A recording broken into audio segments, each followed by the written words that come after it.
Hi, this is Visual Pro 3 channel. In today's video, I will show you how to disable switch control on MacBook. Before we get started, don't forget to subscribe and turn on the notification to keep you updated about this channel.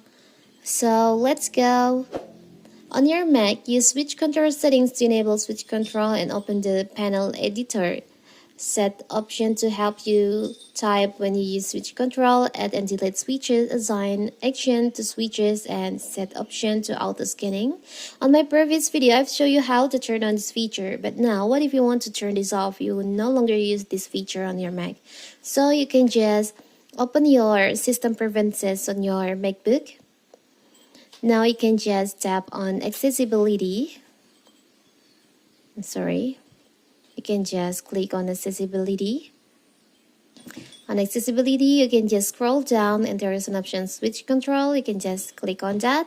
There is an option enabled. You can just remove the checklist on it by tap on the checklist.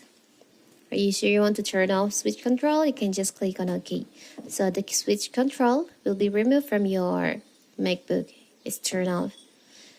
So simple, right? So that is how to disable switch control on MacBook. Don't forget to like and subscribe and turn on the notification to keep you updated about this channel. Thank you and see you.